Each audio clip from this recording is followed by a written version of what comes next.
Alhamdulillah, bersyukur kita kepada Allah Subhanahu wa taala yang mana atas limpahan nikmat dan karunia yang senantiasa Allah Subhanahu wa taala berikan kepada kita semua. Wabil khusus dua nikmat besar yang Allah berikan kepada kita, yaitu nikmatul iman wal Islam. Yang mana kedua nikmat ini tidaklah Allah berikan kepada seluruh manusia di muka bumi ini, dan Allah berikan kepada orang-orang yang mendapatkan pertolongan dan hidayah Allah Subhanahu wa taala.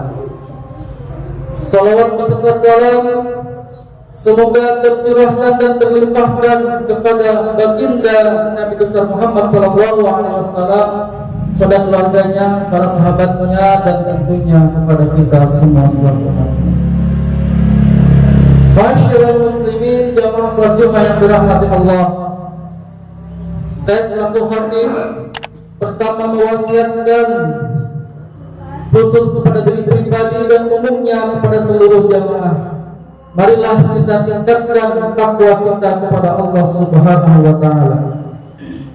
Allah Subhanahu wa taala mengatakan, "Wa tazawwadu fa inna khairaz zadi taqwa." Berbekalah, kata Allah. Kita ini disuruh berbekal, dan sebaik-baik bekal buat diri kita adalah takwa.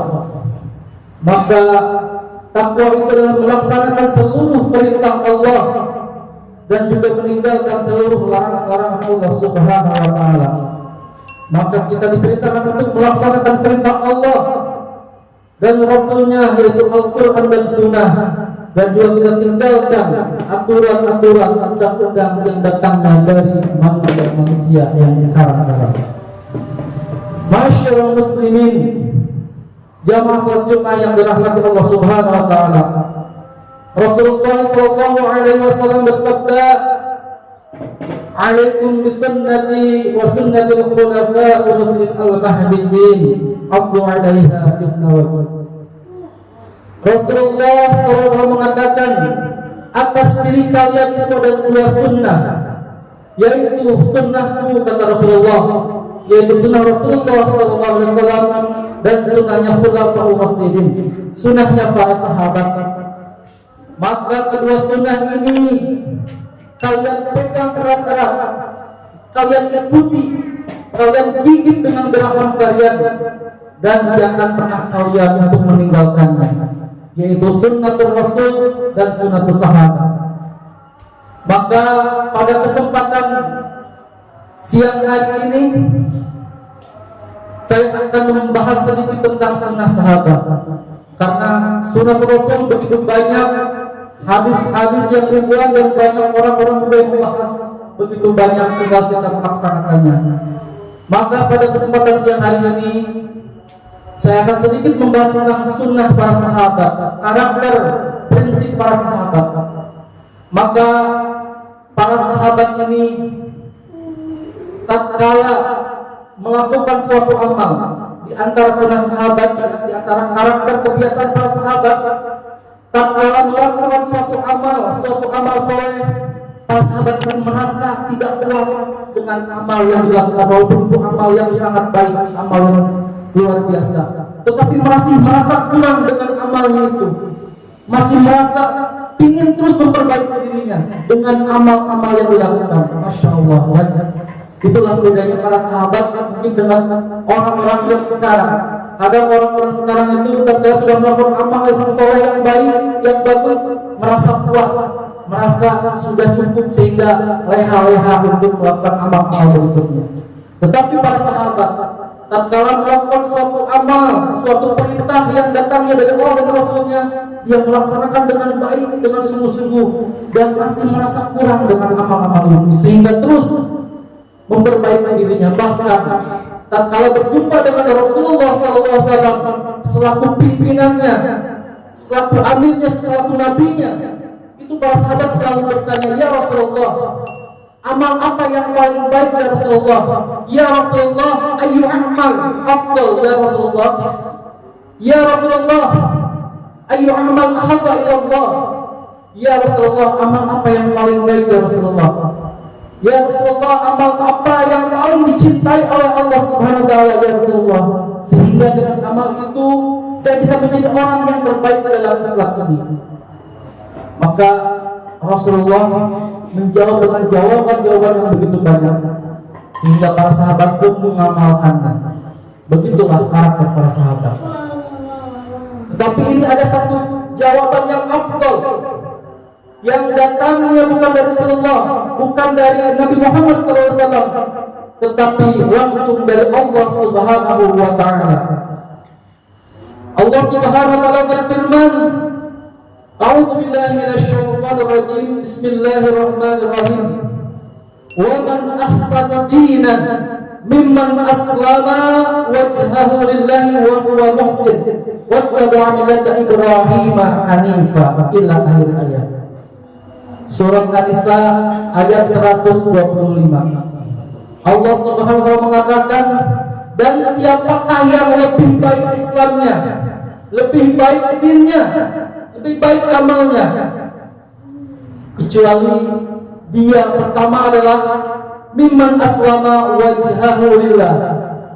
Dia tunduk ikhlas menyerahkan dirinya hanya kepada Allah.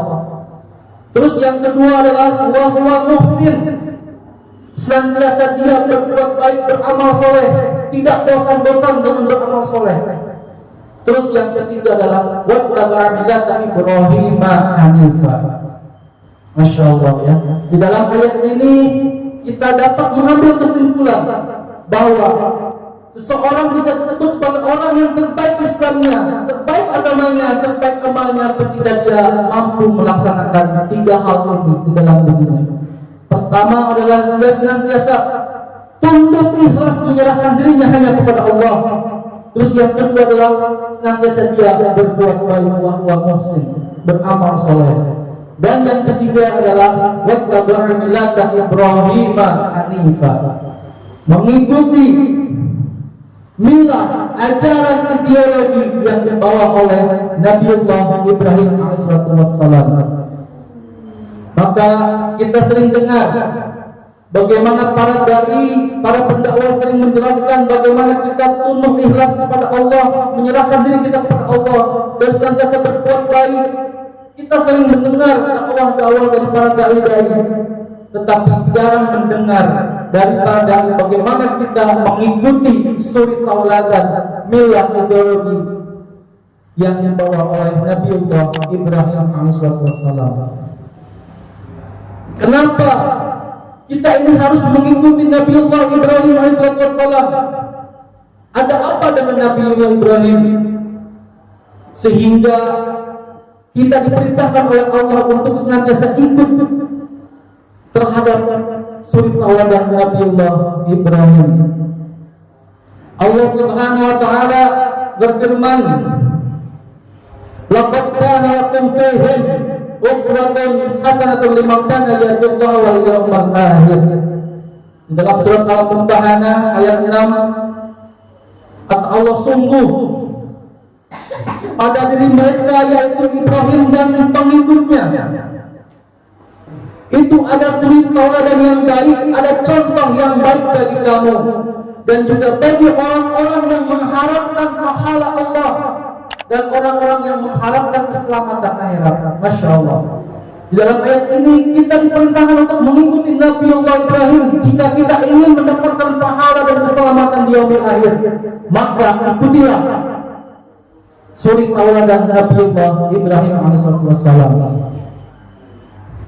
Dan bahkan di dalam Al-Quran itu dikatakan ketika Nabiullah Ibrahim alaihissalam diperintahkan Allah untuk berdakwah kepada penguasa yang zalim, berdakwah kepada kekuasaan yang syirik, kekuasaan yang jahil pada waktu itu yang dipimpin oleh Namrud laknatullah alaihi.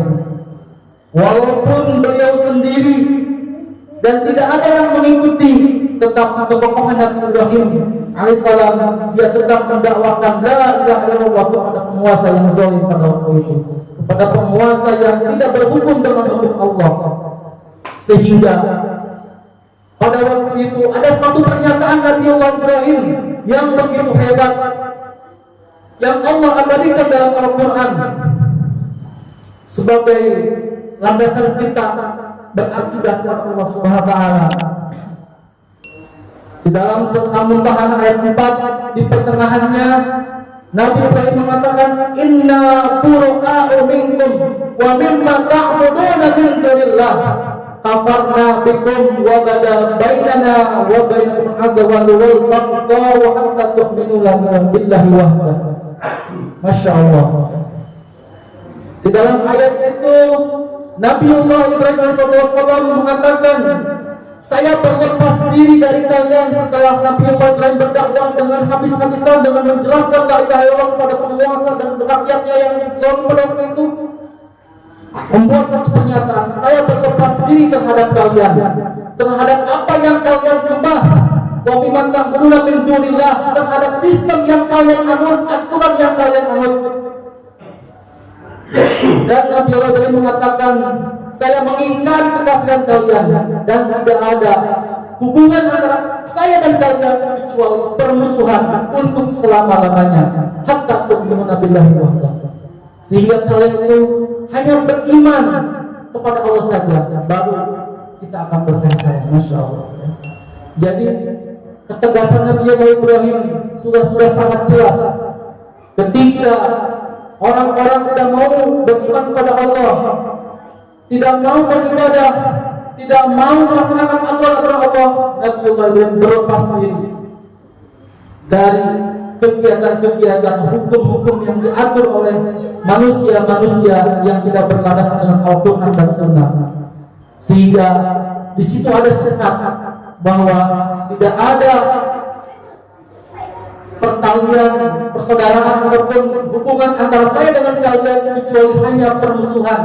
Sampai kalian itu hanya beriman kepada Allah, sampai kalian itu hanya tunduk patuh kepada Allah Subhanahu wa taala. Maka tatkala Nabi Ibrahim mengeluarkan pernyataannya ini, kita sama-sama mengetahui bagaimana resiko yang diterima oleh Nabi Ibrahim alaihissalam pada waktu itu, sehingga Nabi Ibrahim dibakar hidup-hidup oleh penguasa yang zalim. Tetapi atas izin Allah, biiznillah, Allah menyelamatkan beliau dari kobaran api yang sangat besar.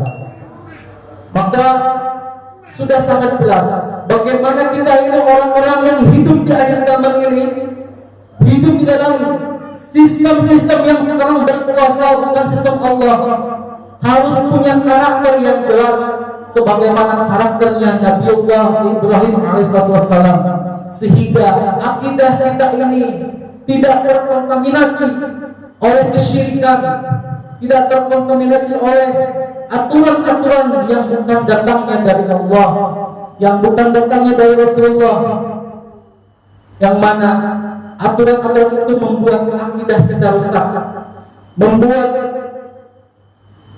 la ilaha illallah yang kita ucapkan ini tidak bermakna di hadapan Allah karena dicampur adukan dengan kebatilan.